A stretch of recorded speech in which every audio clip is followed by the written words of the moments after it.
Welcome everybody, welcome members, welcome guests, and welcome those who are viewing us on YouTube. The meeting is being live streamed to YouTube in its entirety, and I ask you to bear that in mind as we go through the meeting. Item 2 on the agenda is apologies and absences. Do we have any? So we've had no apologies received, Chair. Item 3, any declarations of interest by members? So there's been none pre-notified and no dispensations have been sought, Chair. Thank you very much. Item 4, minutes of the last meeting. I guess you've intently read them and kept them all. Anybody got any comments? Can I have a proposer to accept the recommendation? Councillor Harris, seconded by Councillor Watley. All those in favour? It's unanimous. Item 5 is councillor questions. Do we have any? Thank you, Chair. Yes, we have one question from Councillor Watley. Councillor Watley, did you want to read your question out, or are you happy for Tony to read it out in his response? Let Tony do it, I've forgotten it. Tony, over to you. Thank you, Chairman. Yes, the question from Councillor Watley. Is there any money still for the replacement of the lasers? This is on the seafront. And if so, what is happening? What's the progress? It's over a year now. Can we have some information, please? My response is that the council has a budget on our lighting of £15,000, which is used to maintain the Victorian lighting columns, the LED artistic lighting strips, the flower bed lights, and the outlighters around the seafront shelters.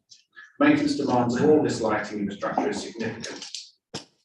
At present, the lasers are not operational due to a problem with the control unit, and which we are discussing with the original designers. However, with regards to the future of the laser units themselves and the metal stanchions, officers will bring forward a report to the Services Committee in the autumn to present options with an assessment of cost implications. Thank you, Chairman. Thank you, Tony. Councillor, are you happy with that response? We are. No other questions? No, Chairman, no other questions have been received. I'll open it to the floor for members of the committee. Any questions? Councillor Harris. Can I just follow up for Councillor Watley's question with one that is asking about the lighted columns, because they're still not working as they were designed to work, with a whole range of colours and things like raindrops and snowfalls and things like that, and they just never seem to be working with that. Can I ask what's happening about those, please? Tony, any response? Have you picked up any problems currently? Yeah, I wasn't aware there was a problem with them. It's maybe it just needs, because we fully control them from the beach office, we just need to select a different programme. Talk to the beach team about just changing the programme. Can I ask you to action that? And we'll minute it, but Will needs to get his disco shoes on and change them. And to inform Councillor Harris so he can go and witness it. Thank you, Councillor Lane. Councillor. Thank you very much, Chair. Apologies for not submitting this in writing. I've just had a bit of a manic week. It was in relation to one of the information items on the policy review, and it's the events policy.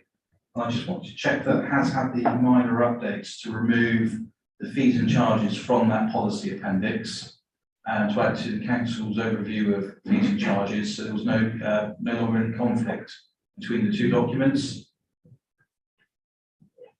Thank you, Chair. As far as I'm aware, yes, but I will check that to make sure that's been done. But I'm sure if it was requested by the Services Committee, it would have been actioned. I'll check that tomorrow. Thank you.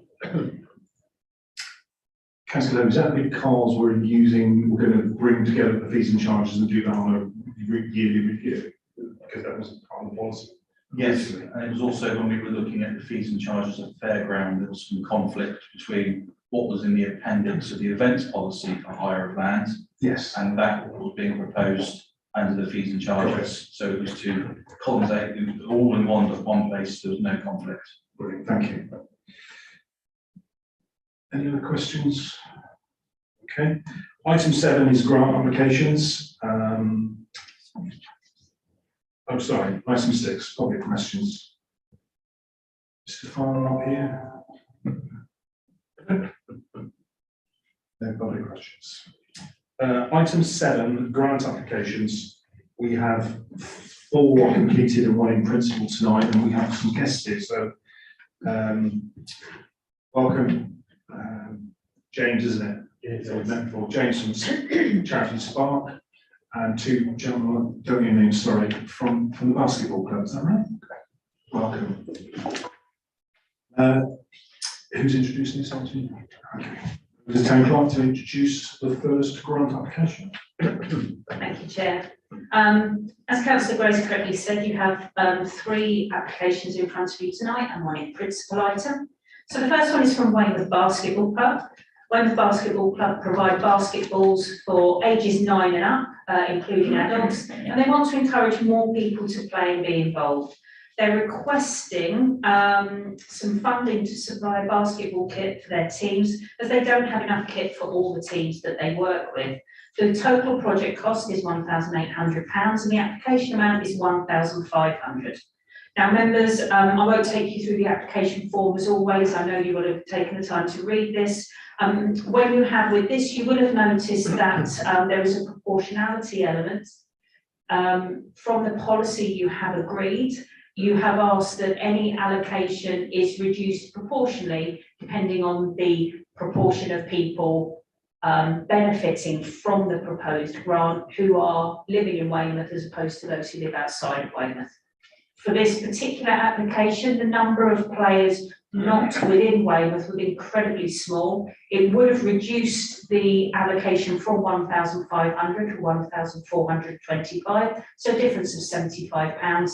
Based on your previous decisions where proportionality has been an element before, I have recommended that you allocate the full 1,500. In the past, you have gone to the full amount when there has just been a very small reduction for proportionality.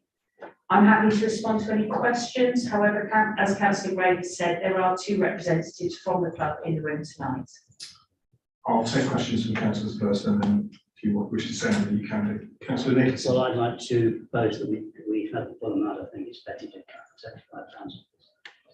Long cause and those opinions.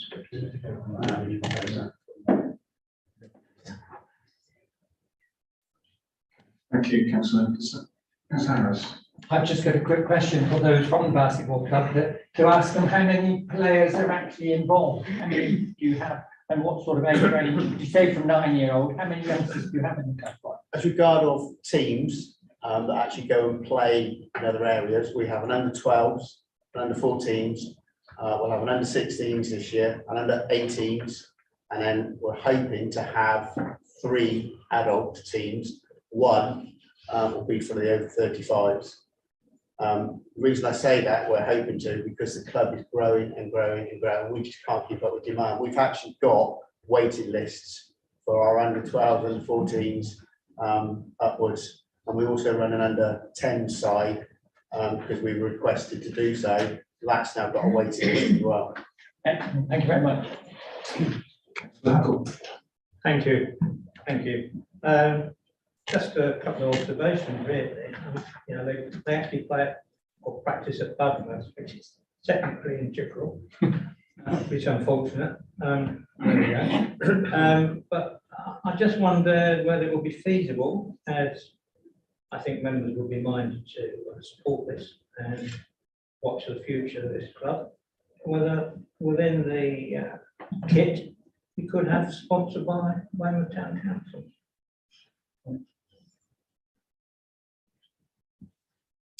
Would you like to respond?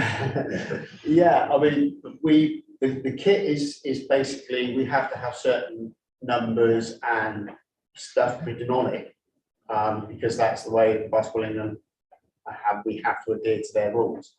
But there's no reason that, you know, in the future, if we have some warm-up tops or something like that, we're more than happy to have Weymouth Town Council written on it. We also have the website, which we could put the Weymouth Town Council on there as well. Can I suggest then that you go and think about that and come back to us with what we could have, and talk to the town clerk about that. Anybody else before me? Yes, Councillor Hope. Thank you very much, Chair. I've obviously been heavily sort of informed on the work the basketball club does through my co-counsellor, Councillor Furman. Obviously, he plays a very big part and has done for a number of years. So I know the good work the club does and how they support not just young people, but all people in the area be fit, healthy, and take part in a very good sport. But I do look at this application with some unease that it's quite actually a large sum of money. Only 100 people to sort of benefit from. I've just done a quick sort of calculation that each member's subs would have to be increased by £1.25 a month based on the 12-month subscription to cover the cost of the kits. So really my question is, how do we know with the numbers of members in the club, how many of them are from a sort of more disadvantaged background, areas of deprivation, to see if this money is really needed, or are we potentially looking at £1.25 per members for people that could afford it when this money could be spent in other areas of the community, helping really deprived families and young people get into sports? Would either of you like to respond to that? Yeah, I think we look at it that we do have at least 25. We can only take 25 of the juniors for the simple reason we haven't got enough volunteers. We haven't got enough coaches to be able to take facilities either. You can only take a certain amount of players into a basketball court without it becoming dangerous in a way for the kids, and having coaches there that can volunteer at the amount of times that would be needed to take any more in.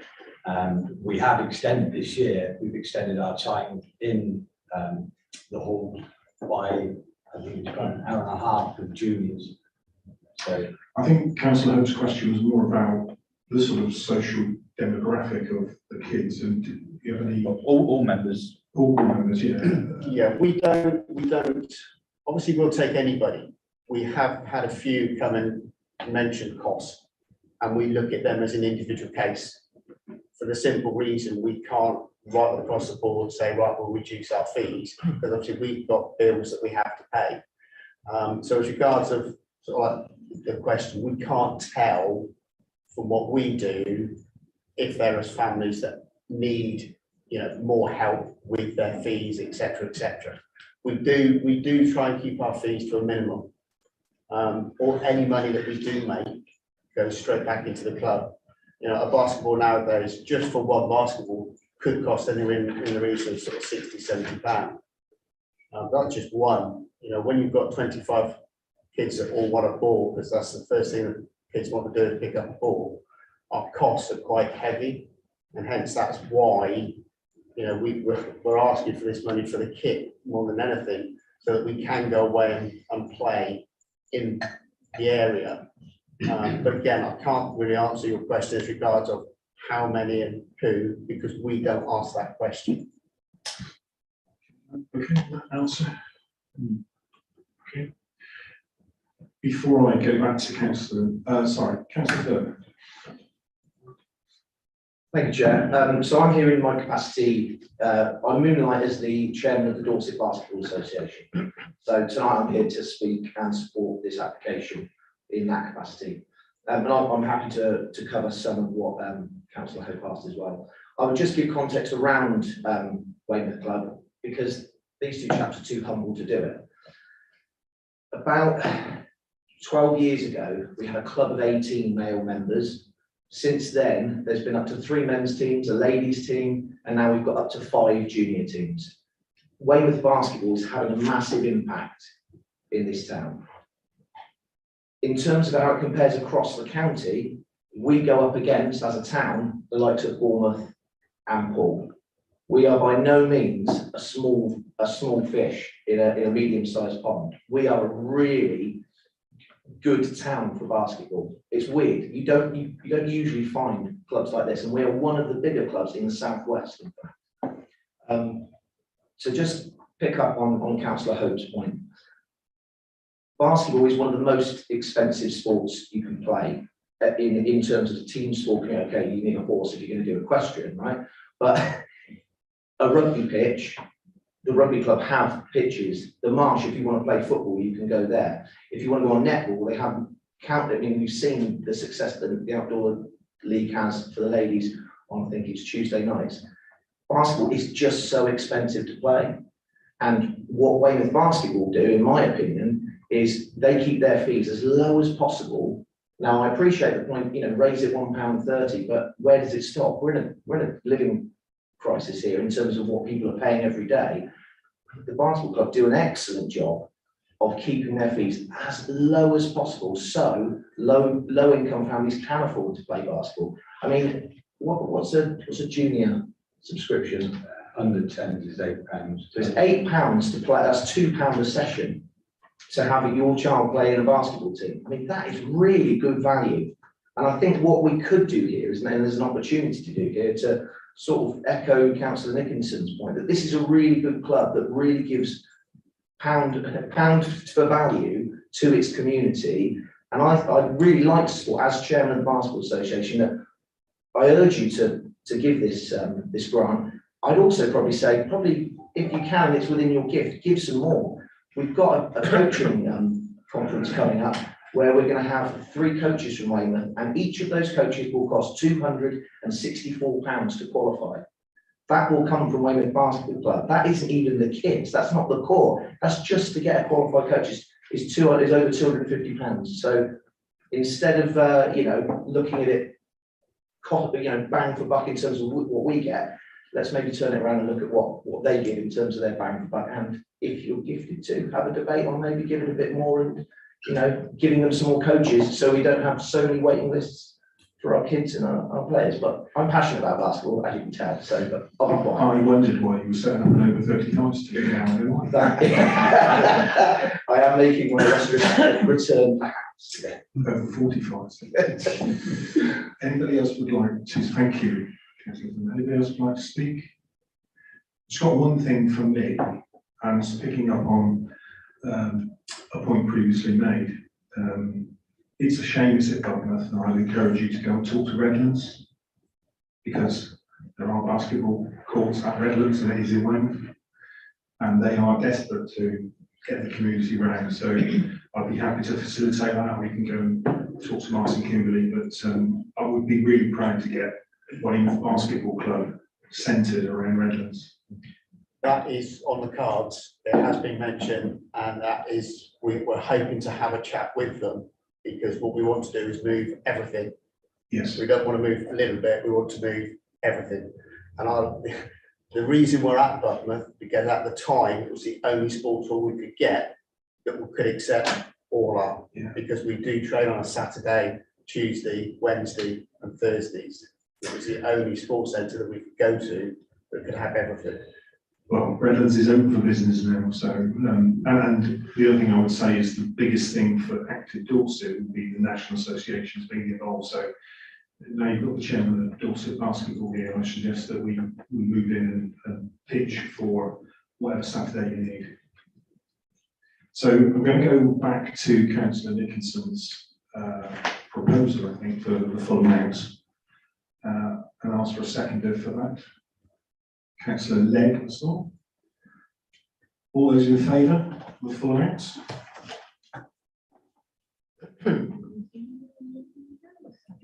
That is unanimous. Thank you very much. Thank you. Congratulations. We'll take that as the substantive.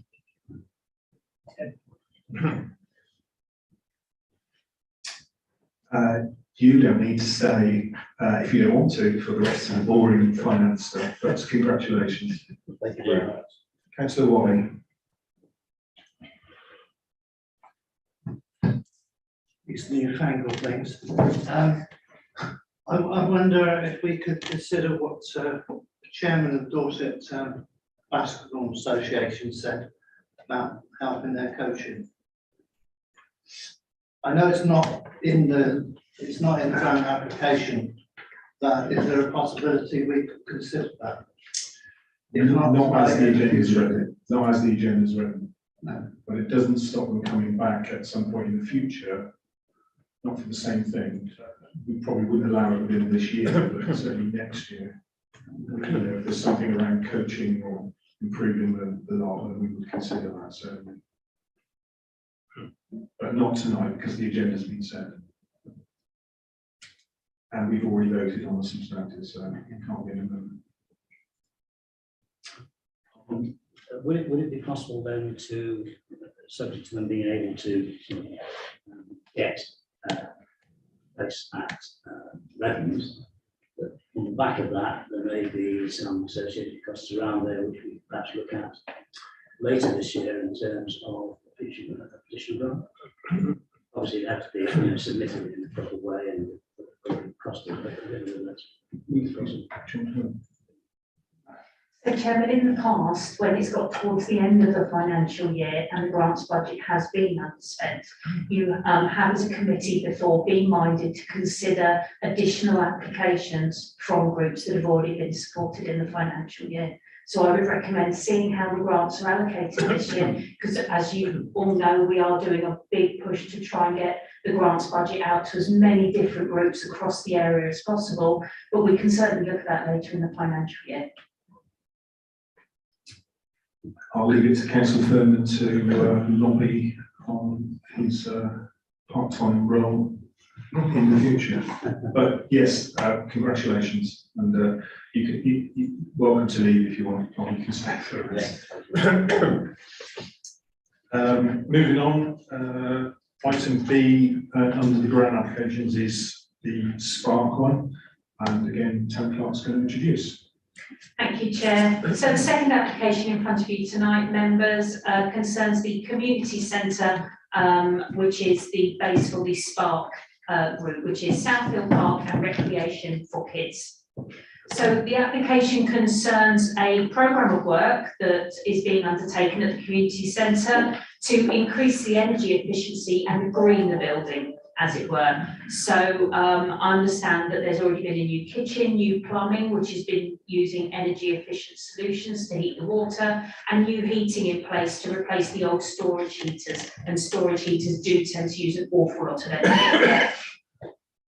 Excuse me. So the application in front of you is to replace all the old lighting with modern LED lighting, which is a lot more energy efficient. And this project would help cut the energy usage by half. The application does cover the whole building, not just the area used by Spark, but the whole community centre in general. The total project cost is £2,747. The application amount is for £2,250, and that is the recommendation in front of you tonight. Thank you, Chair. Open the floor, Councillor Harris. Can I declare a non-pecuniary interest as I am a trustee at Spark? Would you like to speak on the item? Anybody else? Councillor Lambert. Yes, thank you, Chair. Yeah, I would really love to support this this application. It fits in exactly along the lines that we in the CEE working group are trying to propose and encourage, which is that all groups should be within the town. From Dorset on. No. What sort of lease is it for repairing these? Or? Well, so just recently we paid out £500 to replace the security lighting at the front. So Dorset Council aren't paying for any of the upkeep of the building. I put a copy of our savings account in with a grant, which has around £11,000 in it. That is to cover the cost of the flat roof when that eventually goes, because we've had a quote for £10,800. So we aren't expecting Dorset Council to pay for that roof. They aren't actually doing any of the maintenance in that building anymore. I think I'm very sympathetic to that. Then it's important to hear that Dorset Council is supporting and maintaining their assets. So I would just recommend that there are community chests like this available at Dorset Council, and I think it's very worthwhile for any other capital investments or anything like that that the charity is looking for. They do also apply to Dorset Council's community chest. Can I recommend, James, that you write to the asset director? Yeah. Send it via any Dorset Council and get that. Asking whether there are any grant applications or pots available for supporting their assets. So we have used it in the past to help get the building Because that was the difference between us being able to get it open and since then we're using grants such as this. Yeah, sure. Anybody else? Just one point from me, a bit similar to the previous point. If you've got a website, can we have our logo on there? If you've got those three, please? Yeah, sure. Comment by. We did do that for our GP grant a bit. Yeah. So back to the substantive, councillor Lambert proposed, do I have a seconder? Councillor Hope. All those in favour of the full grant amount? I'm abstaining because of my interest. So I've got,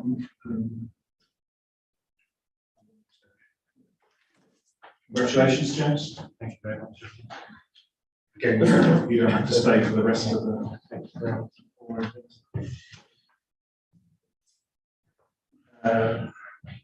Steve, on the grant application is Wayne Portland, Wayne from Malcolm Regis Bowls Club. Back to you. Thank you. Again, councillors, you have had the form sent around to you. It's available on the website. So this application is Wayne from Malcolm Regis Bowls Club, and they wish to refurbish their accessible toilet. So it's not just about improving the decor. It has a new low-level hand basin with taps and new toilet rails to support accessibility and an accessible warm water heater. The total cost of the project is £2,138. The application amount is £1,650, and that is also the recommendation, Chair. Unfortunately, we have no one from the Bowls Club here with us tonight, but I will try and answer any questions if you do have them. Councillor Watley. Yes, I went to their open day and I went in the toilet and it does need refurbishing rather badly. They've got some money and they are also looking to include disabled bowlers, which is what they're trying to. I suggested first of all that they go for a grant for disabled bowlers, but they've obviously felt that the toilet is more important for business clubs and things. Okay. So I would certainly recommend it. Are you proposing? Yeah. Okay, so on the floor from Councillor Watley. Anybody else make any comments? Just got one, which is point of interest really. Do we own that? Is it ours? I think it's No, Dorset. I Is it Dorset don't Council? think that did come over with us. That stayed with Dorset Council. I'll wrap these up now. Okay, so we have a proposer in Councillor Watley. Do I have a seconder? Councillor Harris. All those in favour? It's unanimous.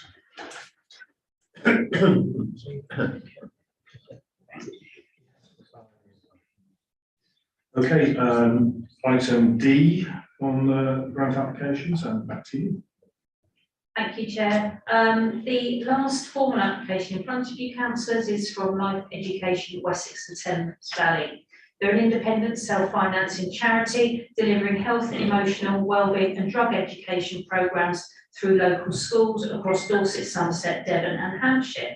There is some additional information. I won't take you through that. Suffice to say that they are seeking funding to provide wellbeing sessions in St Nicholas and St Lawrence primary schools, White Regis Federation, so the infants and the junior school, and Holy Trinity Primary School. And to reassure you, councillors, we have had emails of support from all three of those schools, so they are buying into this. The total project cost is £5,400. The application amount is £2,115, and that is the recommendation in front of you tonight, councillors. Thank you. To the floor, Councillor Harris.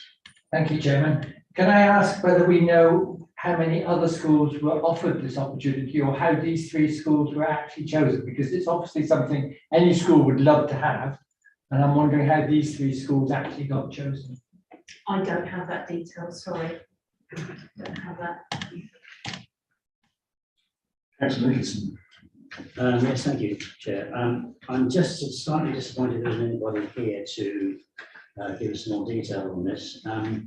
Obviously, I don't have school-age children, I have no knowledge of that work in particular objectives, I'm sure it is. My only concern is that this is 5,410 sessions, which worked out at £540 a go. And I would just have liked a bit more information as how that breaks down, because it does seem an awful lot of money for £540 for each session. Life Education have been providing this work in Dorset and Weymouth schools for a number of years, so this isn't the first time that this would have been available to schools in Weymouth. They are part of a national charity, which does have some quite considerable assets. And so obviously my main concern is around the cost of this and not having more information as to how it can be this price for each session. And I'm always a bit concerned, as far as the council is concerned, I'm very much supportive of local charities. I'm always slightly concerned of giving money to national charities who work locally rather than local charities who work locally. As I say, whilst I have no intention, casting assertions on their work, I'm sure it's very good, but just a little more information to the chair. Thank you, Councillor Nixon. Councillor Hope first, followed by Councillor Thorne. Thank you very much. I'm at the age where I remember the life education van coming to my school and seeing Gerald the giraffe and kissing him on the top of the head as you walk out the door. I think every school child in Weymouth has done that. And I think it is an absolutely fantastic organisation. But like Councillor Nicholson, I do sort of query some of the costs involved. As Councillor Harris as well, I query, are they going to be visiting the other schools? How many school children will actually benefit in each session? They say a session, is that going to be, they're going to do a whole day as a session, with multiple classes? So I don't think we've got the information we need here. And like Councillor Nicholson said, unfortunately, there's no one here to represent the application. So I would propose this is the third, so we can get further information from the committee and maybe invite the applicant to actually come to the meeting or a local representative. I know there are trustees that are in Weymouth to give us further details, and we'll be reconsider this at the next Finance and Governance Committee.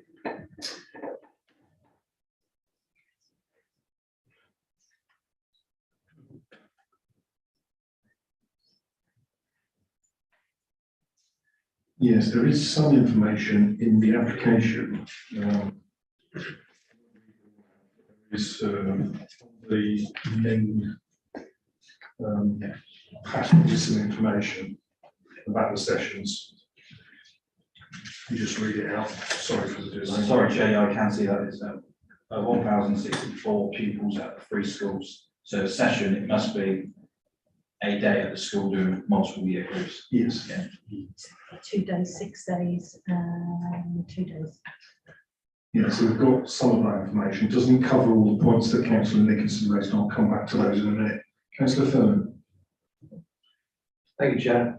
Just to give some context about this sort of offer that schools are given, just with my school teacher, I'm interested in above what is above that in what's delivered, and I would just, though I would usually champion something like this going to schools, I do really appreciate the kind of point that's made of this getting out to other schools in our area. We've got schools in Littlemore, in Westham, that are bottom 10% deprivation pockets in the country. They're not mentioned in that list. I would also say that the things that I'm seeing on there are things that are covered under the national curriculum. And I think it might be wise for us to consider, it might be wise for you to consider,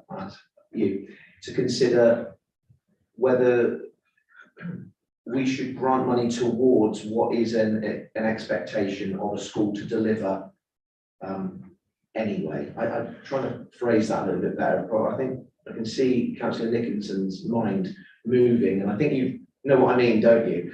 And he could probably phrase it better than me, but that's what I would consider, is that are you paying for something that actually should be paid by the school? Schools are always short money. My understanding is that we're enhancing something that should be there, but I do take. And I would look at other schools, particularly certain pockets of deprivation and. Yes, the Yeah. ranking, if we're going to put money anywhere, it should be in the most places where it's most needed, and I don't see this in the paper. Councillor Legg, followed by Councillor Webb. Thank you very much. My question is about the recurring nature of this. They specify September, November and November this year, but it seems to me by the type of service they're offering, it could well occur again next year and the year after and the year after. And I'm wondering whether, well, I know we don't want to help with that sort of thing, we prefer the one-offs type of thing, the exceptional ones. My question is this part of an annual recurring requirement, or why is it especially one-off? It ought to be done all the time. Thank you. Councillor Webb. Thank you very much, Chairman. I have some experience not kissing the head of the giraffe, I have to say, because I'm far too old for that. But when I was governor of Conifers, this organisation did come to the school, and I think I'm right, and I think my reading of the paper is that schools do contribute as well, but it's an addition to what the schools do. It's not instead of, or because the schools aren't doing it well enough. It's a charity that provides an additional service, and some schools like to take advantage of it. Other schools either don't see the benefit or can't afford to make that contribution. So I'm sort of sitting on the fence a little bit insofar as, yes, it's something that the schools should provide, and if they're not, or if they can't afford to, then the education authority should be providing, not us. So I think like others, I'd like a little bit more information first before we finally do offer the grant, but I'm a little bit sceptical. Thank you, Councillor Webb. Anybody else before I sum up? Councillor Hamilton. Ask Councillor. Still recognise you. Thanks. I just want to say this looks like incredibly valuable work, but just to support the points that colleagues have made. This is the role of the educational authority. When you come to tally what Dorset Council is making the town council pay for, please include this in that tally. It's ironic that we're sitting here in what was the Short Start Centre having this discussion. We need to support young people from the very earliest age, and I know schools already do a fantastic job doing this work and growing vegetables aged 3 and 4 and stuff like that. So this is something I'd like to support, but I would like that additional information. Thank you. Okay, thank you. A couple of points from me so that we get everything on the table. I'm uneasy about this.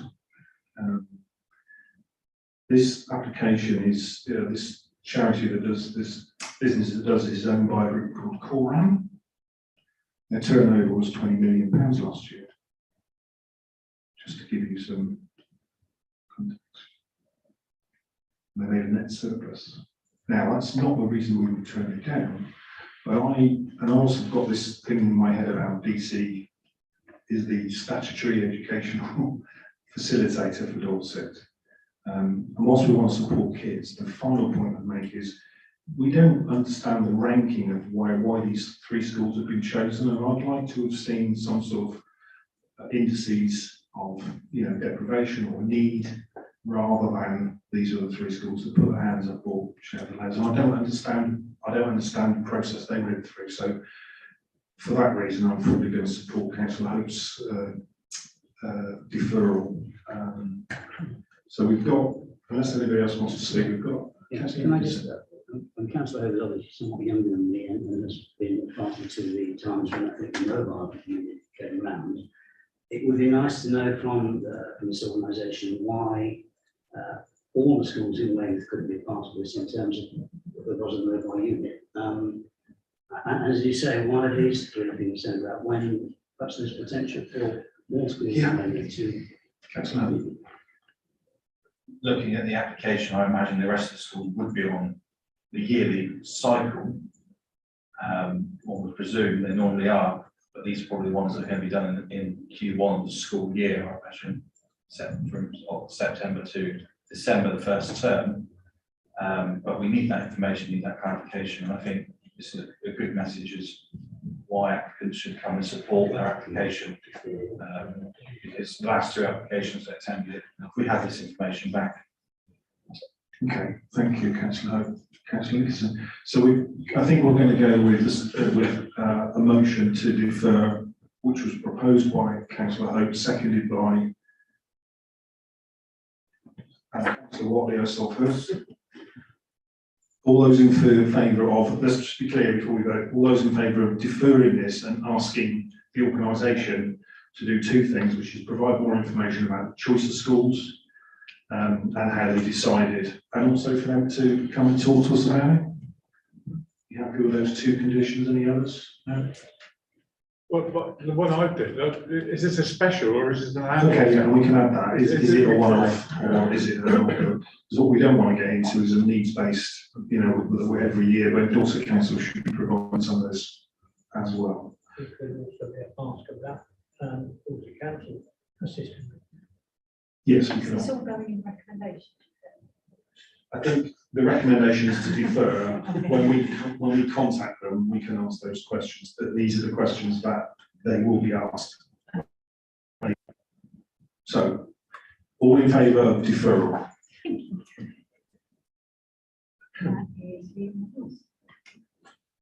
Very much, members. And finally, on what is National Fortune Cookie Day today. Feels like we're giving a fortune away, but that's just me. The final, I think it's E, isn't it? E or E, E, pathway. Thank you, Chair.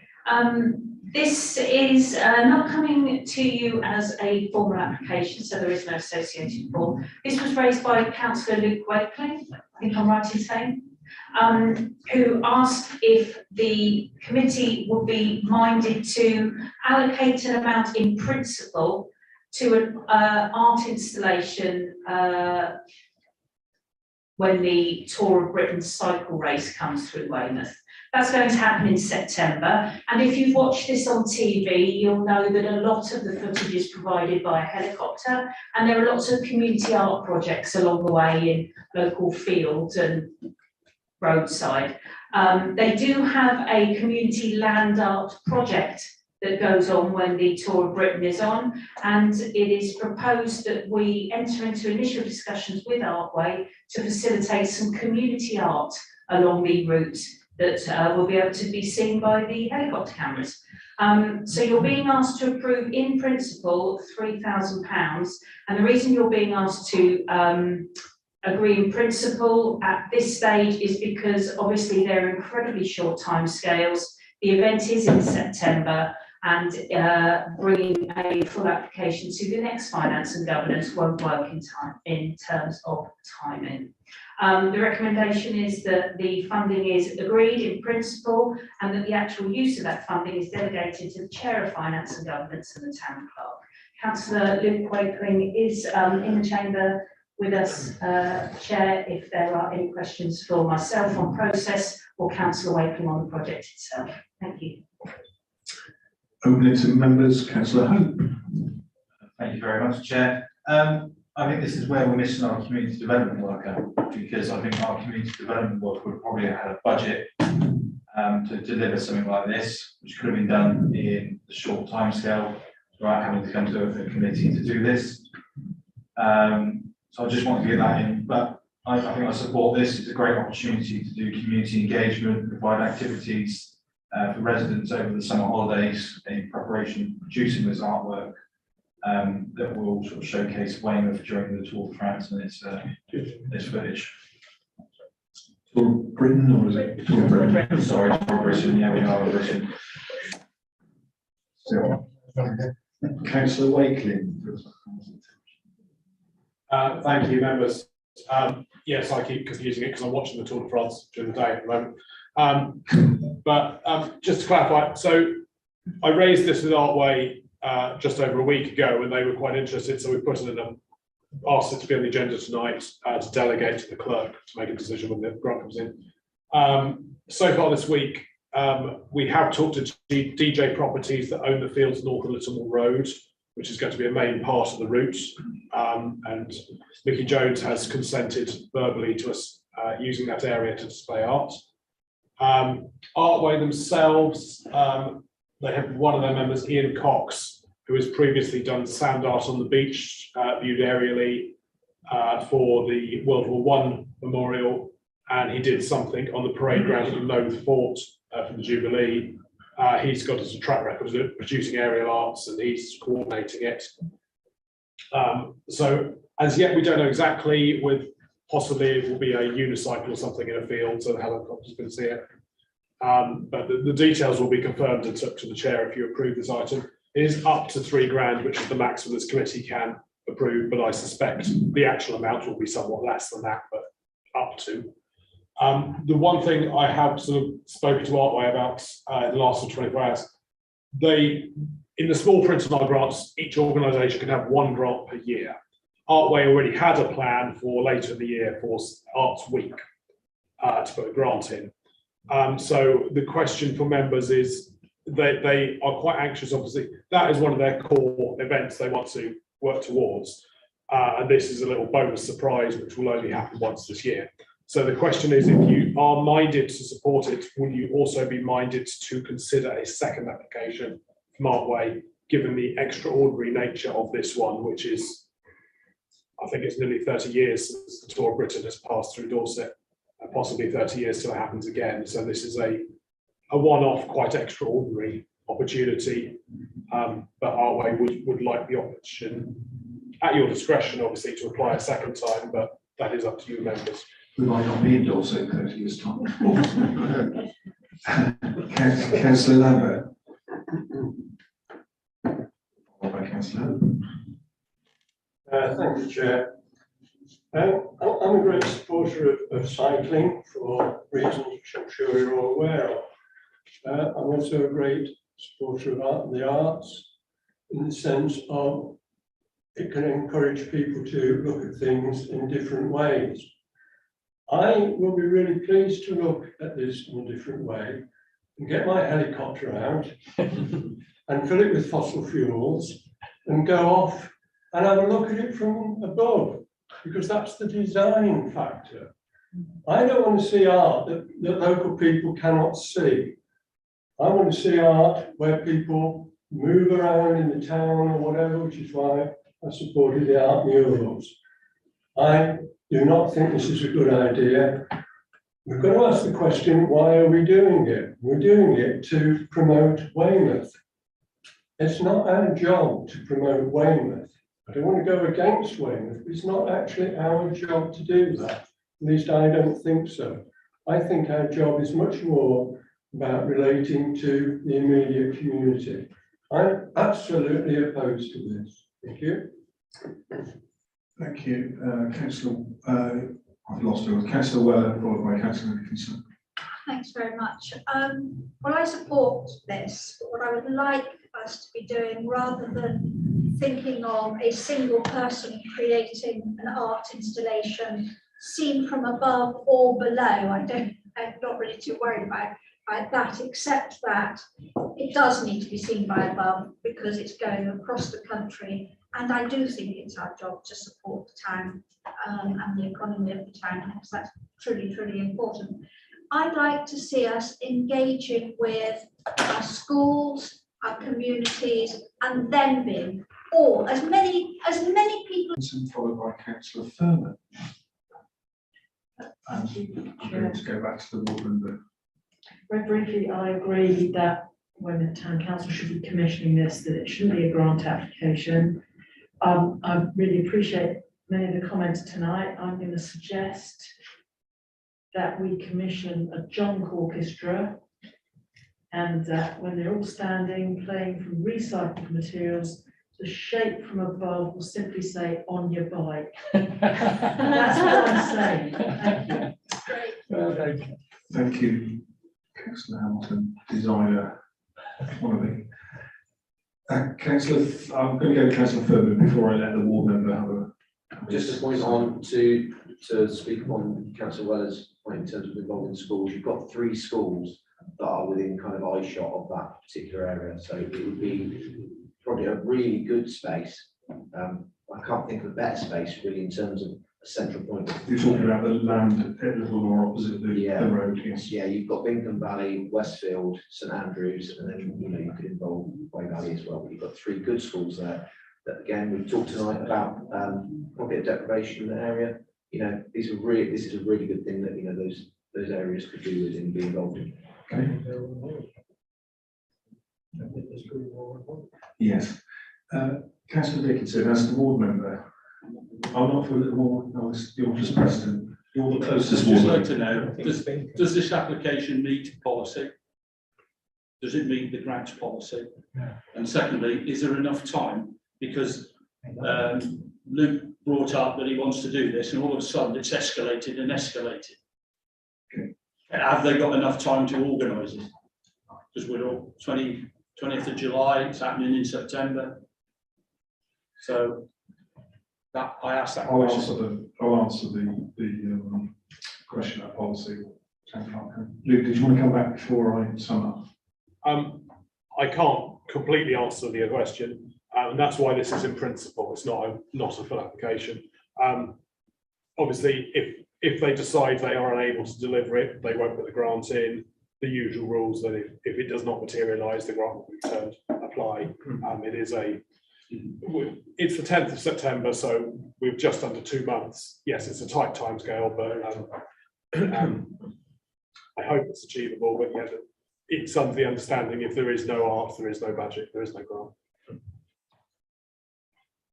you want to comment on the policy? I would comment, but So this is a definite flex of the policy, Chairman, as there is no application for. However, having worked with Artway before, I'm sure that we will, if this goes forward, have a project that we will ensure meets the criteria before any funds are allocated. Okay. Yeah, I'll come to that slide one stage four. I've sort of got sympathy for both sides of this discussion. I would have liked to have seen more than one school involved. Councillor Weller mentioned it in terms of, I think the helicopter would be there, but whether we did something or not, but we should be making it more accessible to the local people rather than doing it for TV, is my view. The answer to the question that Councillor Hope asked about community development, there is money in the community development, and what I'm hearing is this: we are commissioning something and then paying for it out of the grants budget, which is for something else. So my view, Councillor Dickinson, is it probably doesn't meet policy, although we have the discretion, but I'm feeling uneasy about it. So, because I'm the chair, I'm going to propose that we go away and look at it from not from a grant point of view, but from a community development. If you look at the community development budget, Tony, there's £5,150 in that budget for development. And whether that's acceptable to go away and look at and we need a proposal fairly quickly, I think. Councillor Wakefield, around involvement of schools. Yeah. And looking at it in terms of schools and how many people we can get. And I think the main point is it's probably not a grant because we commissioned it. It's more, we have worked with Artway and they are one of our partners, so it takes away the question about whether they come back in the autumn for what would be a grant. We would go forward in terms of the green light to look at it, providing the criteria is met around involving as many schools or children, particularly in Littlemore. If there was 3 schools, I'd want all 3 of those. The challenge is that they're going to be on holiday. Councillor. That was what I was going to say. The schools are obviously on holiday. I think our best bet is to open this up to the wider community, and obviously we can run. Our way of support and run community workshops or to prepare the artwork and then obviously just get everyone to congregate to do it, to design.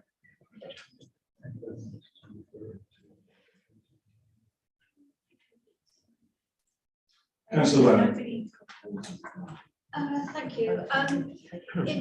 Yes, the children break up today, tomorrow, and they don't go back to school until the first week in September. But during the build-up and the art element of the Olympics, there were all sorts of things that happened, and I'm thinking actually of the wickerwork tower that was made on Portland. Now, it was put together by the people who were doing the actual work, but then out on social media, there was a message that said, we need hundreds of you to turn up that day at that time, because we're going to pick it up and carry it from the field at Royal Manor across the road to put it in the quarry. And literally hundreds of people turned up. I have to say it was chaotic, but it was huge fun. I can remember it now.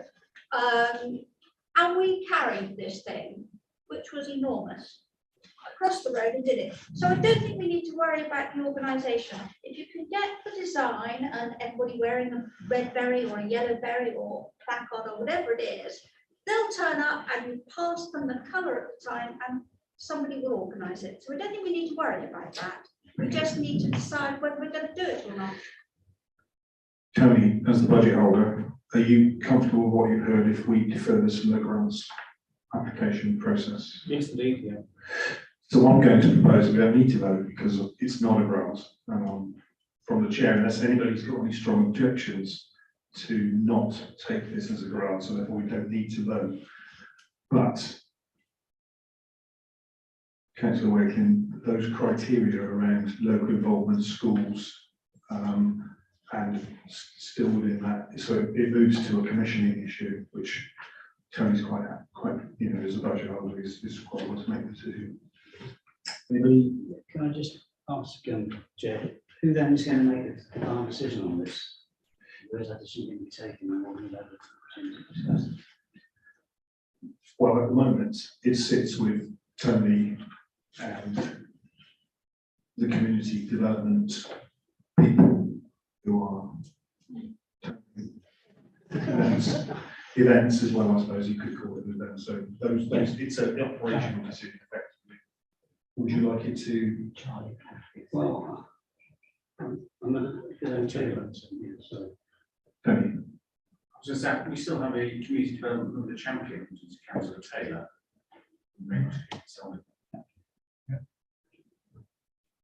Councillor Taylor, you happy for us to have the reins on this? Or would you like it to come back? Well, I mean, realistically, we haven't got time now. That's the only trouble. Yeah. So just from a point of clarity on how the agreed budgets work, the budget that you have agreed includes an amount of £5,150 for development initiatives, and the use of that budget is delegated to Tony Hurley. So if you have given Tony some general instructions, and it's now down to Tony to deliver that, but we will make sure that what is delivered is in line with with the comments, but it doesn't need to come back for approval of spending that budget. I think, Tony, though, once it's ready, whatever we do, can it come to somebody, either a tag meeting or services meeting, or as the final project, not for authorisation, but just for an information update? If I may, Chair, I can include regular updates in the Friday roundup, because this is going to be, if it happens, such an important community project of relevance to everyone across the area to get involved. It will rely heavily on local councillors being one of those conduits to get the information out to everyone. So I can make sure that there are regular updates each Friday so that you're able to take this forward with your communities as it develops. I'm going to give the final word to Councillor Neck. Not the final word, but maybe. I'm a bit concerned about this. You've assumed that we approve it, and there are at least two people who spoke against it. And what I would like, if possible, is that it's not our responsibility because it's not going to be a grant. But could we have an indicative vote as to whether this should go ahead in some form or other or not? Because there was at least 2 people who didn't approve it. It's a timely reminder, councillor Legg, so I think I might have discretion to allow a vote. I think I would like a vote, just indicative of passing the baton to Tony. It's within your budget, Tony, but I know you might have spent it on other things, but given all that we've heard, and we've had at least 2 people speak against it. We just want clarity, Chair. How long have we known that this has been coming to Weymouth? About 2 weeks. Couple of weeks. We've known it was coming to Weymouth a couple of months. The actual route isn't finalised yet. It's one of the things. I've found the contest for producing the community artwork at the start of this month. So Just curious that if other towns are having this same issue in terms of such a tight time schedule, you know, is it normal or are we just being pushing against the government? It is not. I'm going to shut it down now. I'm going to say, as councillor Legg has suggested, this is an indicative vote to give a steer, I guess, on we are going to spend money. It's not part of the grants policy or the budget, so it doesn't fall under that. But all those in favour of a proposal to go through to community development, so that Tony and Jill control, all those in favour?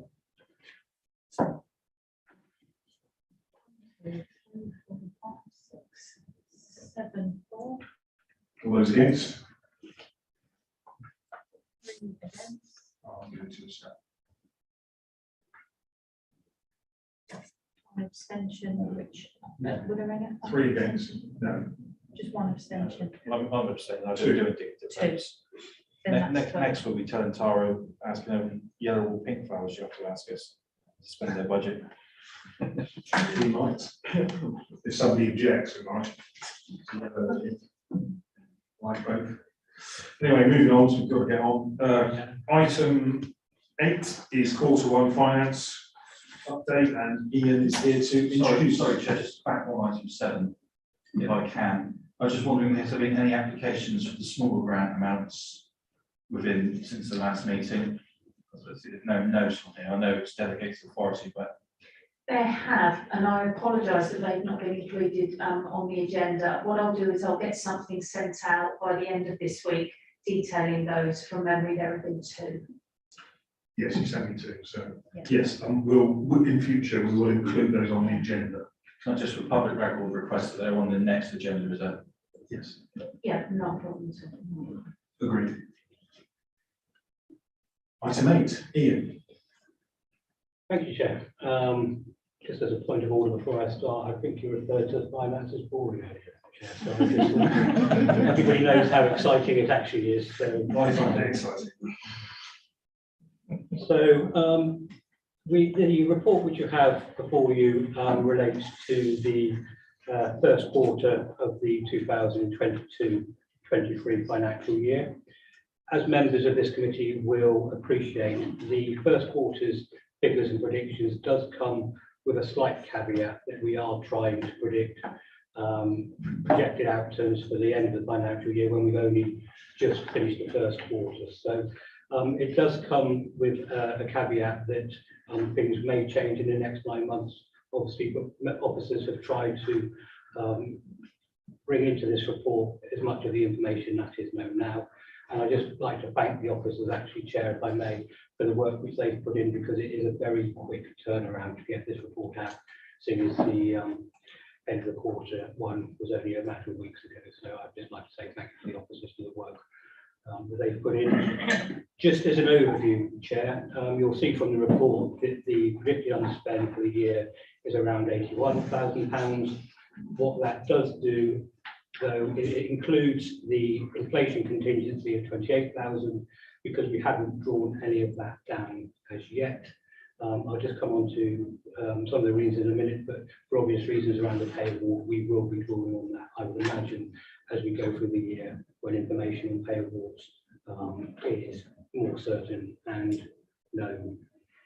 So we have gone through quite a rigorous budget process to get this budget together.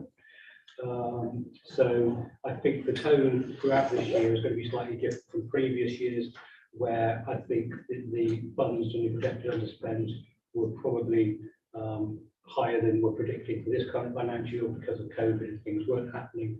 So I think members will be required just to have a bit more challenge to officers, I think, because it will be a bit tighter this financial year.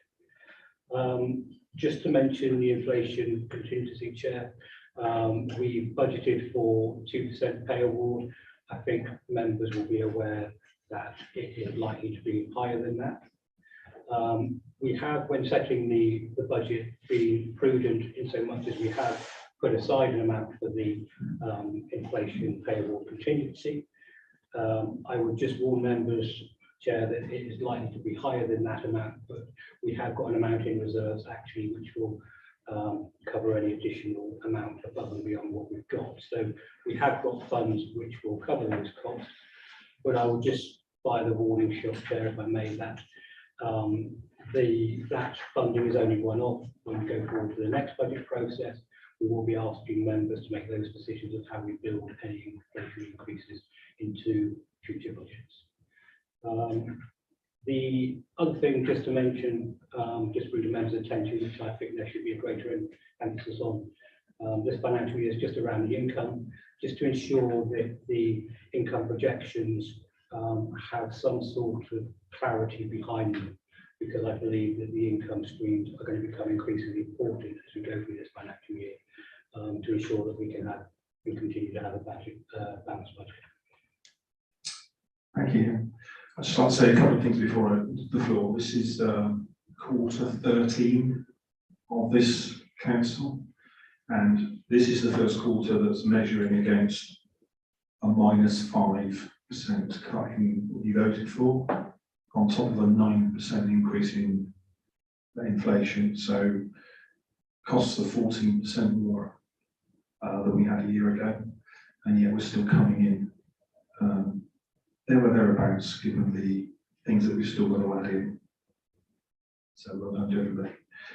The other things is, this is after 3 years, the report pack is getting to the stage now where we're twiddling rather than it's the shape of the pack is changing.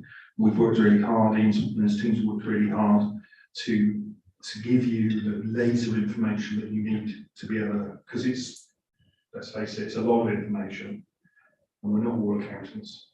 So trying to laser you into the real issues. So we've added the neighbourhood plan page. You've got the income sheet now, which is live and is giving you real data. We've updated the reserves, we've got bank rec, and the balance sheet is also there. The bank rec is starting to produce some interest now. So after 3 years, we're starting to get some meaningful, every pound of interest that we earn is a pound we have to ask less of the residents. And I suppose the biggest thing, and Ian alluded to it, the budget holders, Tara, Tony, Charmaine, Fiona, Clive, trying to focus your questions on the variances to budget, because that's the way the business would go. So that's both income and costs. So I hope you find the pack useful. If there's any feedback or things that are not in there that you want in there, then we'll listen to that. But there's been a lot of hard work 3 years down the track to get the accounts where they need to be. Stuff has been taken out, some minor things have been added.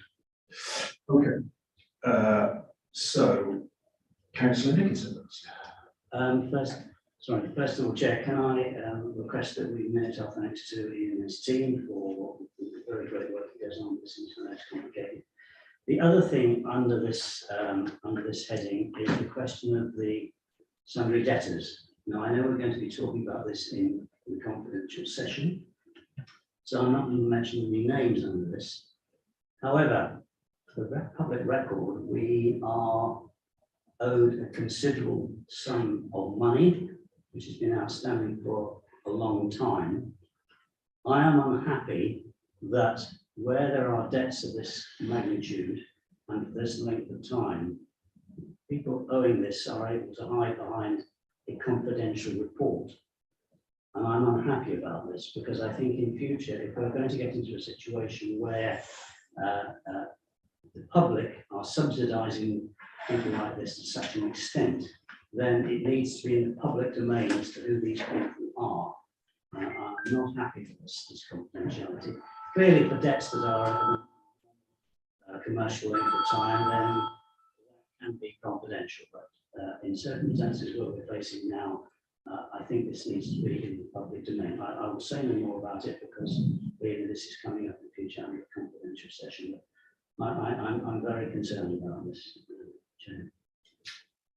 Thank you, Councillor Nixon. Points noted, and we'll pick this up in the confidential session because I'm mindful that we don't want to be breaking any rules on GDPR at this stage. So we'll pick that up. But your comments are noted. Councillor Legg. My comment is just that the confidential debts, if they come to court, will become public. Yes, I think Councillor Nixon was making that point. But if we can hold that conversation, my view about our debtors at the moment is it's in pretty good shape. But we've got one issue which we will debate at the appropriate time, I think. I'm going to open the floor to Councillor Hamilton. Thank you, and I am grateful to Councillor Nicholson for raising that point, and Councillor Legg. I think we should reassure residents that the proper processes are being pursued.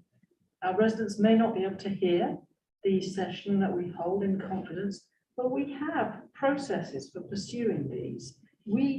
And the council, Ian and his team, they do everything possible to pursue this. So I think we should reassure our council taxpayers on that point. Yes, well, we do have a standard debtors process which is followed. I think because it takes two parties to settle the debt, us and them, I think sometimes we're behesting to decisions, and we can debate that later, but we do have a fair and honest process because this is taxpayers' money that we are spending. I think that's Councillor Nicholson's motivation, is that he wants it to be fair and honest and as clear as it can be, and it is. We just need to follow our own rules sometimes. We'll debate that later. I'm going to draw that to a close. Councillor, questions about anything but exempt business?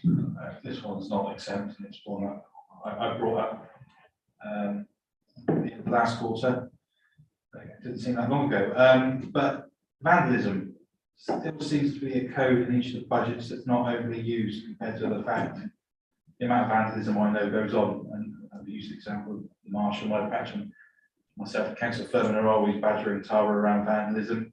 I've seen a few numbers in the vandalism columns, but not a great deal. And quite often councils get representation of wasting the taxpayers' money with our decisions, and I think that's why sometimes we Dorset, and that's when people say that. But anyway, I really want to be able to demonstrate to our residents that actually it's mindless individuals that waste the taxpayers' money with the vandalism costs that we have to repair. So just another push really to the budget holders to make sure that anything is vandalism is coded vandalism and not under the maintenance budget. Maintenance is what we plan to maintain, and this is what we are having to repair, in my opinion, due to acts of vandalism. Second of all, obviously, I just want to second the vote of thanks to Ian and his team, as proposed by Councillor Nicholson, and yourself, Chair. Again, it's a very good read on where we are at the budget, and those thanks are extended to all the budget holders for the work that they do. Ian, would you like to comment on the vandalism issue specifically? Yes, so Chair, it is one of those things, and absolutely, Councillor, we picked it up from last time, and I think time beat us to scrutinise every transaction to get them recoded. We have started to recode them to code vandalism direct, so we have got that some information, and I can reassure you that I'll work with Tara and Tony, because they do keep those records. Just to actually physically go and do the actual recoding, which just takes slightly more time to do, but that will be in and ready for next. Can I just say that I don't expect any officers to go back and start changing previous ones. I mean, just going forward, I don't think it's the value of anyone's time to go through the last 12 months and recode. Just really going forward, so this year we know where we are on these costs. Okay. And just for budget clarity, it would just be the first quarter. Yeah, so that would just quite Brilliant. Anything else? Just going to go to the exception sheet, which has been produced, and some Tara and Tony are both here, been sat through an hour and a half, so they are here to answer your questions.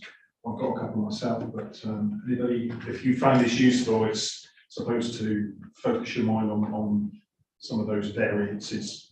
That's what we deal with. Anybody? Okay, I'll start.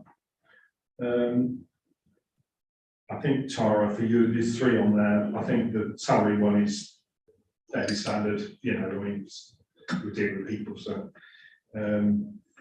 Would you just, I mean, let's just celebrate a minute about the hanging baskets. So would you like to just tell members about that? Yes, They might indeed. not, so. Yes, we tendered for a contract to supply the town centre with hanging baskets, and this was via We Are Weymouth. No, not We Are Weymouth, is that? Yes. Yes, in fairness, it is, yeah.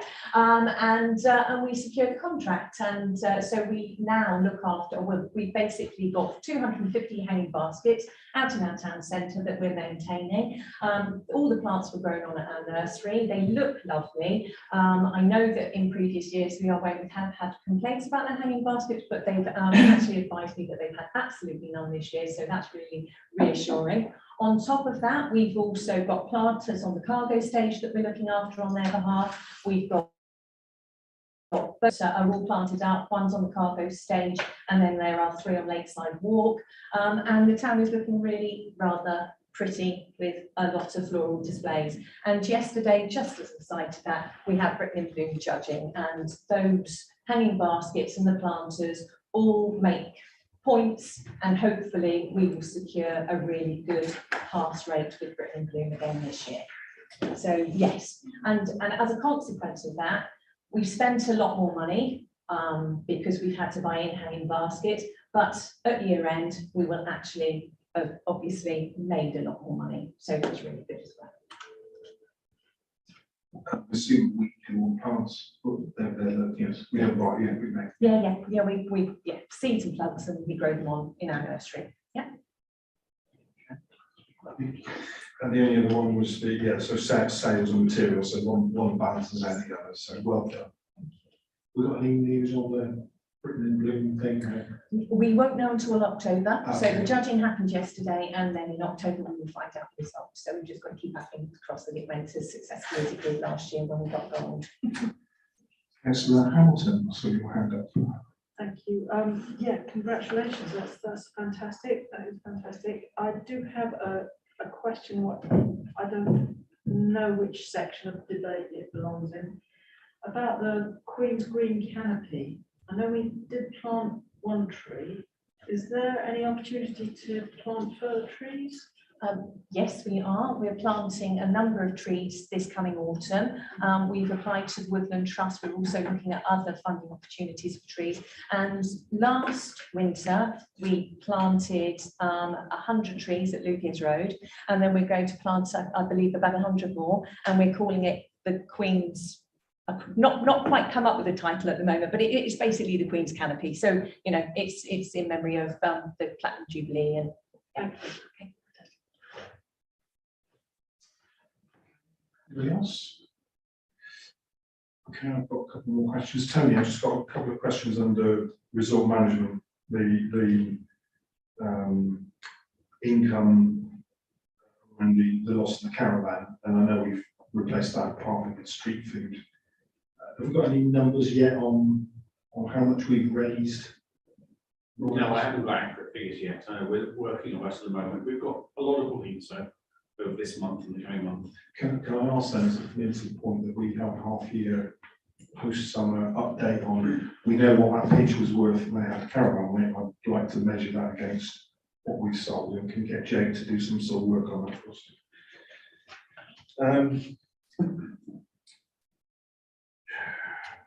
events hire of land, Tony, I'm looking for some reassurance that because Dorset Council put their prices up, that we also have moved accordingly. So we're not absorbing Dorset Council's increase. Yeah, the new pricing structure for fairgrounds, which members would have approved earlier this year, it clearly includes the segment whereby the fairground operators would be absorbing that cost. So the cost includes that, the new pricing structure. Yeah, but we're still overspent, so we're not, what I'm sort of trying to get straight in my head is that we're spending more, but are we getting £600 more in income? Check for you again. Can we do that? Thank you. And the last one for me, Tony, public conveniences. You knew this was coming. So how can we spend or projected spend of nearly £30,000 more this year compared to last year? Well, we will balance the budget across the cost centre by year end. But we're using more temporary staff as demands on the service are greater. Have you widened the service since last year? We're certainly finding we need more staff. We have an agency contractor who does locking up for us at 10 o'clock at night on last minute clean. And we also, did we have that last year? No, we did that with agency staff. We had more agency staff last year, whereas this time we found it harder to recruit by the agency, so we've had a contractor do that for us. Right, we can't get our own, we don't have staff part time at night, I guess. I'm just trying to look. We find it harder, yes. We offer staff additional salary to work that time at night, but it's harder. Yeah, if we could look to balance by the end of the year, that would be good. Yeah, it does say in there that for next year, we're going to have to look at this again because maybe we've underestimated for the current year. Yes, but we only did the budget in January, so not much has changed. Well, COVID has come and gone. Yeah, no, but in terms of volume, you know, what there's not much more we know now than we didn't know in January. So we do need to budget better. But given that we've signed the budget up, we've got a -5%. I want to make sure that we get within budget because that's what it is, the budget. Yes, sir. I'm going to go to Councillor Hope and then Councillor Harris. Thank you very much, Chair. Just on that toilet provision, a couple of points. Number one, it's disappointing to hear that we've had to go to a contractor to provide part of the service. This council did take the decision to take the service in-house. So hearing that part of that has gone external again, I would like to see some sort of report back to the Services Committee on that, if possible.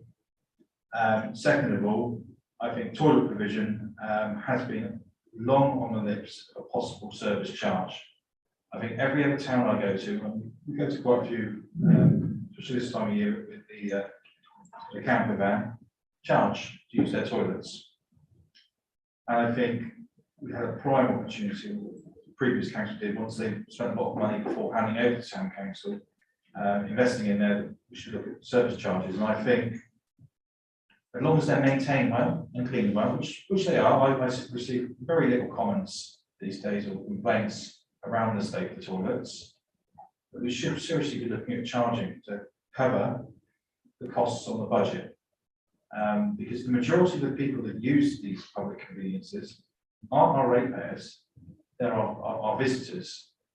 So I would seriously like the income generation group to look at options, if they're not already doing so, of charging it on our public conveniences. I'll come back. We did do that at the time that we investigated. The problem is the capital outlay, because we'd have to put charging on every door, far outweighs a 7-year payback. That was why it was rejected by the income generation. It's more than 7 years before you get your actual money back. And now we're in a credit sort of society. A lot of people don't carry cash, so I think it's worth going back and having a look.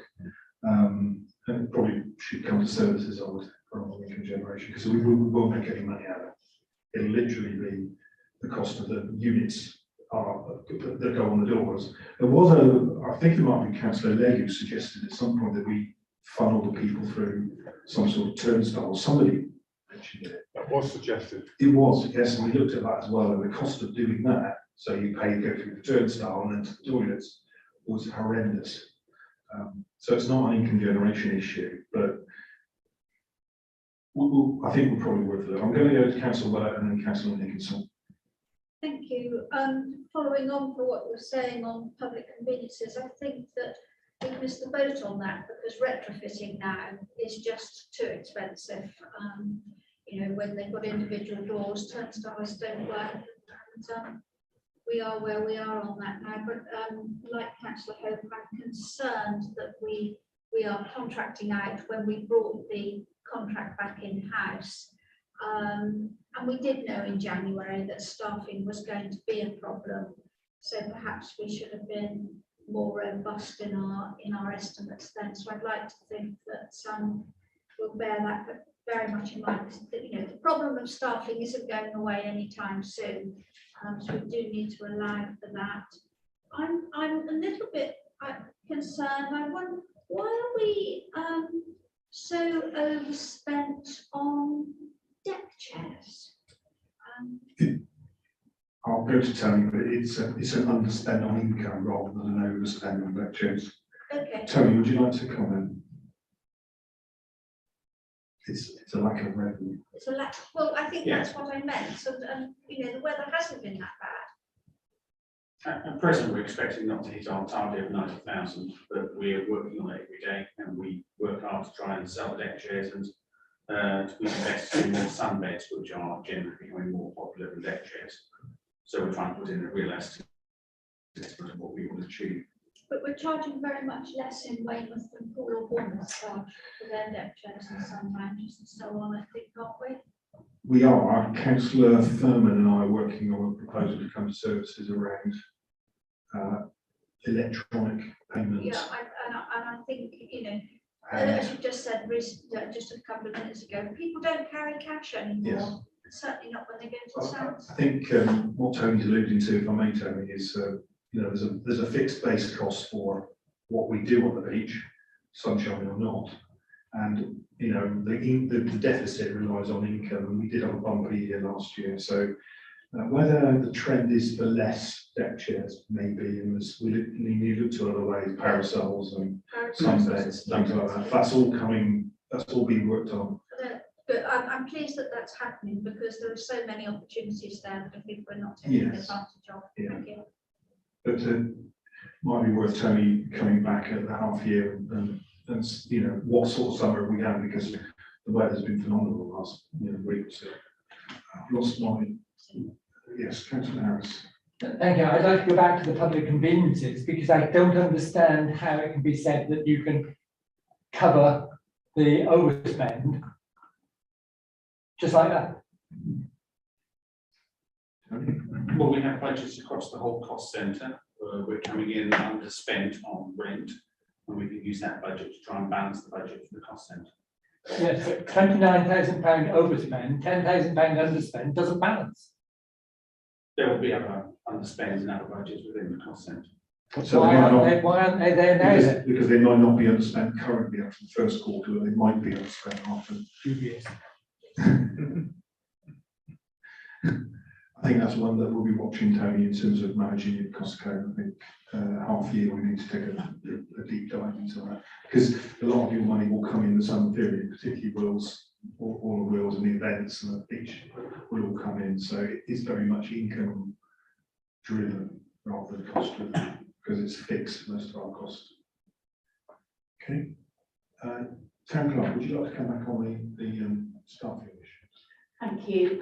Yes, just to say that the reason we're currently using contractors to close and do the late clean of the toilets is because the only other option we currently have is to close the toilets a lot earlier.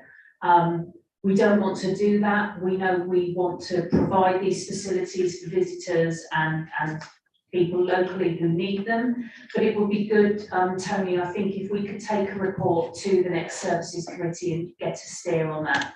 We are finding recruitment incredibly difficult. We are struggling to recruit to jobs across the council, from cleansing staff to admin staff to senior project management positions. We are just not getting the people applying. There are so many jobs available locally for people. Why would you choose to clean the toilets? I had a meeting with Tony earlier this week about some of the significant abuse our toilet cleaners are facing from the public and the significant situations they have to deal with. It's not just wiping down sinks. The things our cleansing staff have to deal with are horrendous. And why would you choose to do that as a job when you can get a similarly paid job in a cafe, in a restaurant, or anywhere else? We are really struggling, and we are so thankful for the excellent cleansing staff we have. But the only way we can keep the toilets open and keep them clean is to use a contractor. We do not have any other option at the moment. However, we will bring a report to services to consider options, including maybe closing the toilets earlier. Thank you, Chair. Thanks, Lynn. I think Town Clerk actually just covered my point. It would be if we wasn't using a contractor, what time would we have to close? And I think that's what the information I'd like at services. I think second of all, the point you made around toilet provision, I'm deeply disappointed to hear that our staff are receiving abuse. It's not acceptable in any workplace. But I think looking at what you're saying around recruiting a position, this is an ideal job for a couple or a family who are looking for a second opportunity without childcare cost. And I think if someone in my situation, my wife would have done that when I come home from work, without incurring child costs or anything like that. So the hours probably will suit someone out there. And we need to probably look at separate this, our messaging and staff recruitment. I wonder where the agency that we employ get that stuff from. Councillor Nicholson, followed by Councillor Harris. Yes, thank you. I mean, this question of agency has been one that seems to have been a problem across a number of areas of our service this year, from the cafes, etc. Can we be reassured, though, that the rate of pay that our own staff are getting is commensurate with what it's costing us to provide agency staff? Because if they can provide staff and we're paying as a premium in the profit, are we paying our in-house staff sufficient, bearing in mind how much we're having to pay agency? And I think the other point is around this in terms of people saying that it's too expensive, it's a 7-year payback period to put in that equipment. That is largely dependent, of course, on whether the costs of doing this are still as high as they might have been, bearing in mind technology, and also, of course, how much we're prepared to charge people, because that payback period would be shorter if we were prepared to charge more. Yes. And I think, particularly along those new seafront toilets, where there is a huge demand in summer, I'd have thought we could have maybe priced those fortunately, and bearing in mind that people use credit cards and money in machines, I don't think they quite see the same sense of value when you stick a card in and it debits your account with £1 as opposed to having to take money out of your pocket and actually put it in a machine. So I think it's worth looking at this again in terms of cost of capital cost and how much we reasonably think we could charge people for these facilities, which are a very valuable facility on seafront, and it's a nice facility. I'll ask the Town Clerk to comment on that. Just one point, Clarity. From a catering point of view, we took away the agency staff, so we've got those in-house, and we are making massive savings on that. So I think we're in agreement that in-house is better because it's more cost effective. But take your point about salaries. Town Clerk, would you like to comment on the salary specifically of what we're offering versus? Yeah, I'm afraid I don't have that information to hand, Tony. I don't know if you have it, but what we can do is make sure that it forms part of the report services. Yes. Yeah, it's just a matter of making sure that full-time or employed staff are not missing out on what we are actually paying agency staff. If it is a question of recruitment, then I think it's only fair that those in-house staff are reflecting that the cost of agency. We'll bring those factual figures back, I think, to services so that services can make a decision on that. Okay, sorry, Councillor Harris. Can I just sort of add a very positive thing that the reports that I've had on our toilets are well respected in Raymond. And it is one of the things which is thoroughly improved since the town council came into being. And can I also back up what the town clerk was saying about the difficulty of recruitment?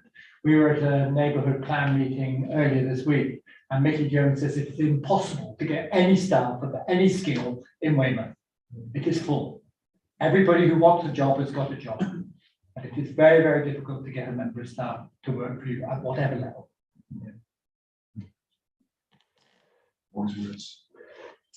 Just pointing towards the back rec, which is giving you another balance sheet, which is in your backs to give you live information and the healthy state of the reserves. So every project that's currently on the books is either funded or has got a reserve. So we're in a good place as far as that's concerned.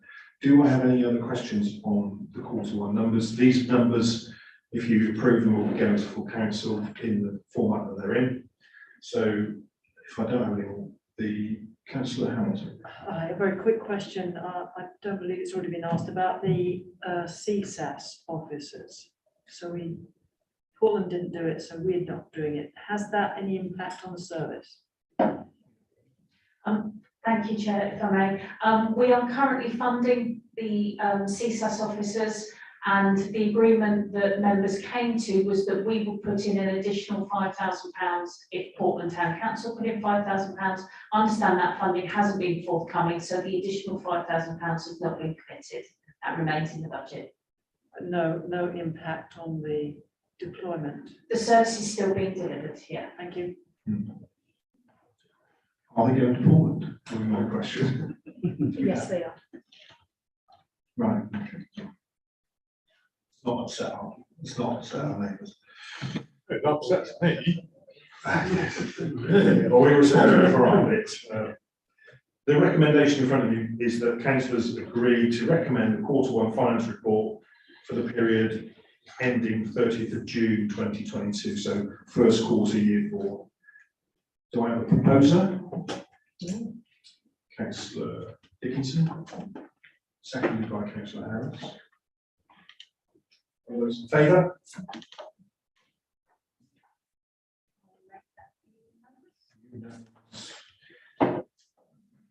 Right.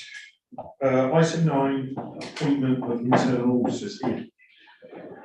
Thanks, lots of work. This will be chair, but I'm hoping this will be very quick. This is a report which comes before this committee every year. It's normally a bit later in the year, chair, but members will recall that the South West Audit Partnership pulled out of doing internal audits for towns and parishes last year. So we appointed new internal auditors, Life Touch, back in 2021. They would like to start work earlier, chair, so this report is just coming slightly earlier. And we're just asking members to approve the appointment of internal auditors so they can start their work. So proposed, yeah. Okay, proposed by Councillor Harris, seconded by Councillor Dickinson. All those in favour? Unanimous. Remiss of me. Tara, did you want to go? Sorry. Will you tell me? You got anything else on the agenda, Tony? You do. Yeah. Unlucky. Thanks, Tara. Much appreciated. Item 10 is a one-way policy, and I think the town clerk's going to introduce. Thank you, Chair. The current member officer protocol, which councillors you will recall being agreed by yourselves in 2019 as part of the initial suite of projects. As part of the policy review that's detailed in item 11, I took the opportunity to revisit the member officer protocol, and it struck me that there were some real opportunities there to build on our aspirations, that's our aspirations as officers and your aspirations as councillors, to look at how we facilitate us all working together. That's officers across all different departments working together, officers working with councillors, and us all working with the community and our partners. So although it looks very different, it is a revisited member officer protocol. I think it's much more fit for purpose, much more outward looking, and builds on us as a town council and the movement away from some of the previous ways of working, previous areas of working. Now we are an independent town council. It maintains the focus on the council working together as a whole for all the people who live, work, learn and visit Weymouth. Chair, I'm happy to answer any questions councillors may have. Any questions from members? No. Do I have a proposal? Yes. Sorry, councillor Hope. Thank you very much, Chair. Just a new little diagram there, Town Clerk, under item 3. I think it sort of just misses the fact that the current council set of councillors we have at the moment are very, very active in actually delivering on some of the decisions made by council. And I think the diagram sort of misses that actually in some aspect, it discredits that. And I think, you know, and we all recognise when in this chamber this evening, there are some councillors given an incredible amount of time in delivering decisions and projects and workload of the council. I just didn't know if you can incorporate that in there a little bit more and emphasise on that. You know, and I don't want to single anyone out, but I think, you know, Councillor Wakeling with his support in IT and systems, you know, and all the community governance review stuff that he did, that realistically, you know, in a normal council the officer would do, but he's really, really active and does that sort of work. And I don't think this policy sort of gives that sort of impression sometimes, or even really allows it within the policy. Well, yes, we'll commit to strengthening that element. Any other comments? So, yes, proposal from Colin, seconded by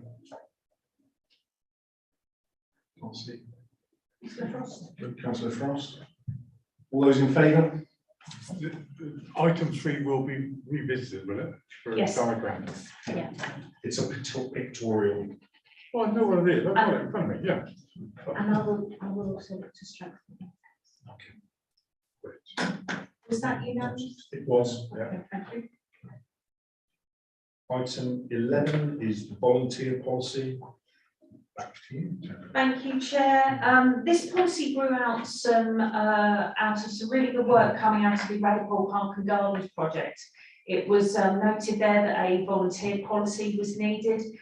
It was drafted by officers and observed that really it could be applicable to the whole council. So we're bringing it before you tonight as applicable to the whole council. Volunteers provide an important and valuable contribution to the local community, often assisting with a number of our projects, events and development. And some of these would not be possible without the support of volunteers, including the wonderful Friends of groups that we have across the area. It's imperative that the council has a policy and a process in place to support those volunteers, not only to safeguard the volunteers themselves, but also the council. You'll see in the attached policy that we set out clear expectations for both volunteers and the council to make sure that we look after our volunteers and give them as positive an experience and opportunities with us as we can. Thank you, Chair. Happy to answer any questions. Councillor Nicholson.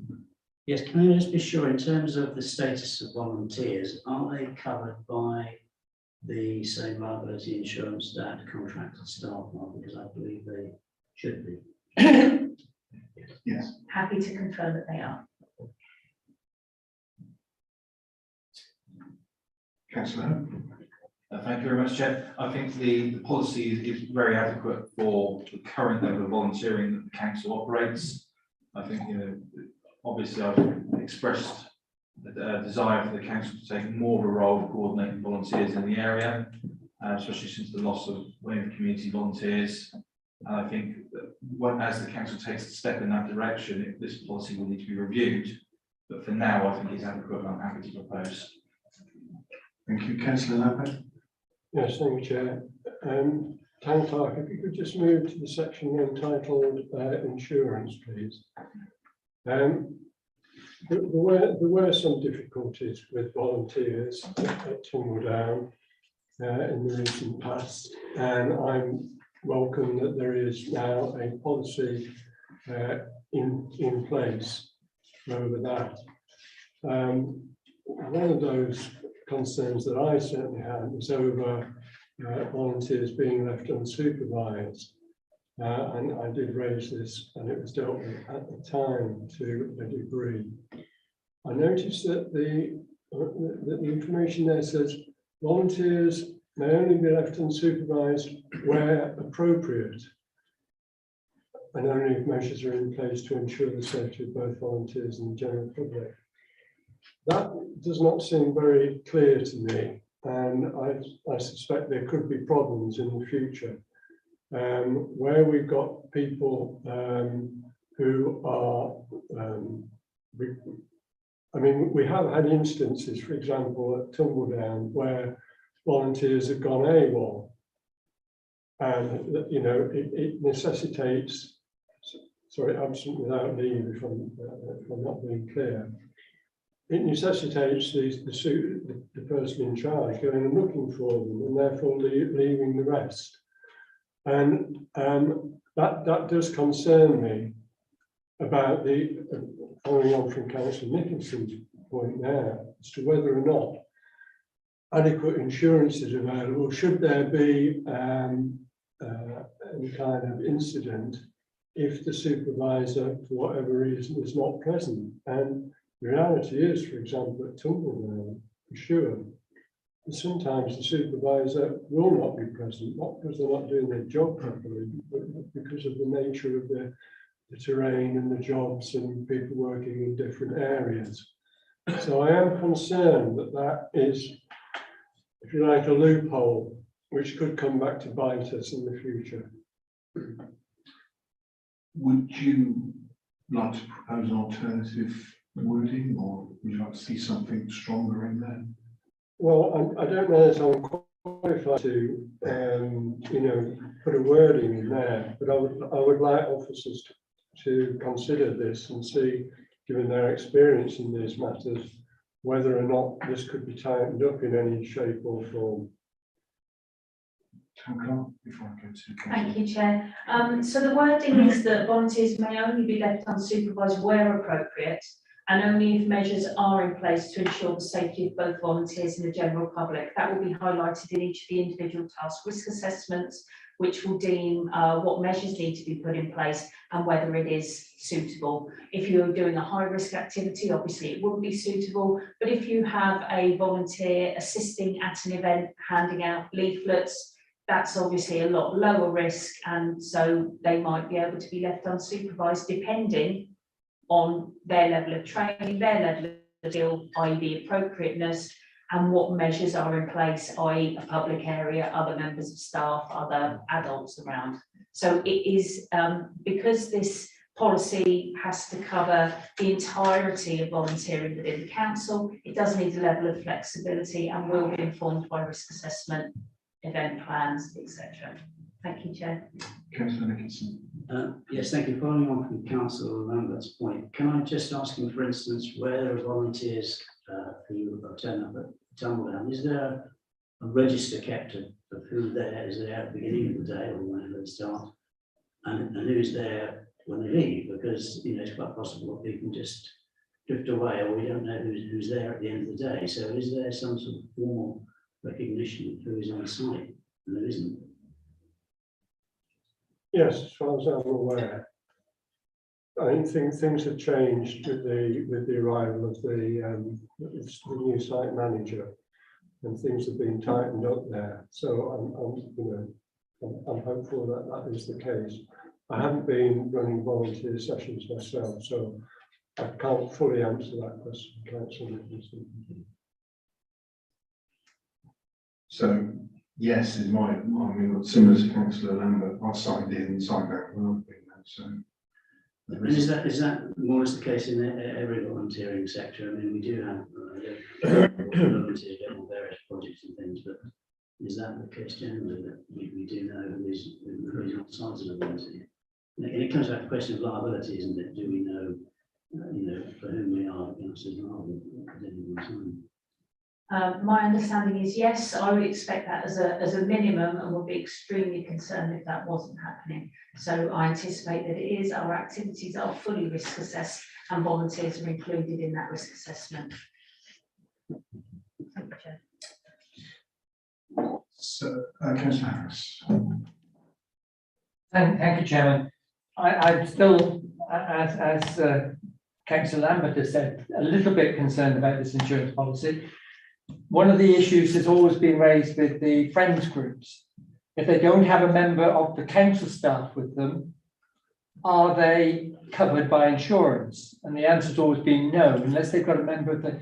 Now, under this though, volunteers may be left unsupervised where appropriate. So as long as they're doing some work that somebody from this council has cleared them to do, then that's just leaving them unsupervised, but in an approved way. So it leaves a lot for confusion still. That wording could allow you to leave members of friends groups unsupervised as long as they're doing things which somebody has told them is perfectly safe to do unsupervised. I'll come to you then. Ian, would you like to say? Just a point of clarity, really, Chair, and just recall, just take members back to the conversations last year where it was agreed that the friends groups would have their own insurance policies for which we contribute towards those premiums. So Councillor Harris is absolutely right, and we had to address that situation, and that was done by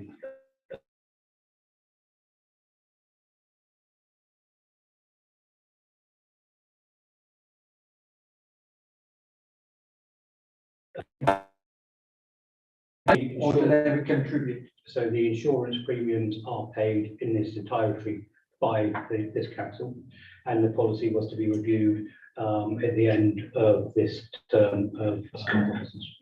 Well, that's not what the friends group is telling me. I know, I did check when you asked me. And they are now being covered. Yes, they are covered. Super. Excellent. Thank you very much. Councillor Hope. I think, Chair, I'll just request, obviously, I put a proposal for to move to the vote. Town Clerk has pretty much clarified this subject now, that it's based on risk assessment.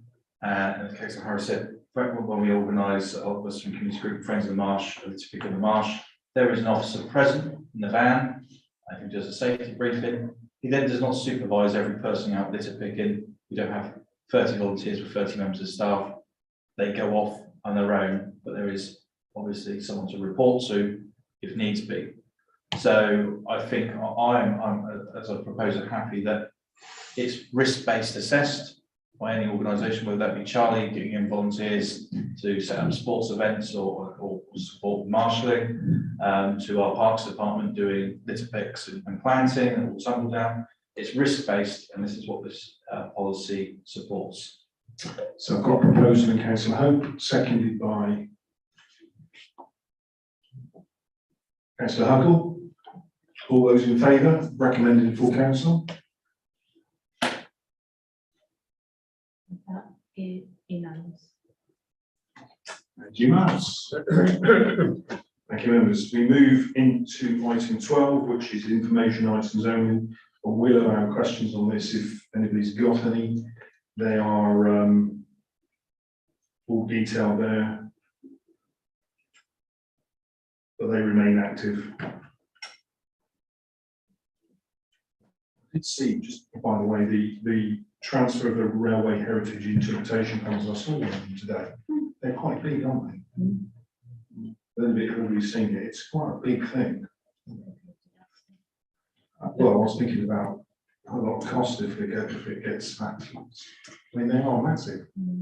We do. If I can, Chair, we are working on the draft agreement at the moment, and there is the option in there that if they are damaged beyond repair, they can be removed. We're not beholden to replace like for like ad infinitum. It just looked expensive. Okay. Anybody, any questions on the information items? So we'll move on. Okay, item 13 is exclusion of the press and the public, which means we need to turn off the feed. So can I just ask the town clerk, if this is subject to still negotiation, are you bringing this item back to the meeting? Yes, so the agreement agreed by members was that I would work on the draft agreements, and when I'm content with those, they will come back before members for final approval. Okay. Yes. Yeah, so we need to vote to exclude the public, so I need a proposal for that. Councillor Frost, seconded by Councillor Weller. All those in favour of exclusion? Is unanimous. Oh, no. That's All those- 10-4. All those against? One. Any abstentions? No.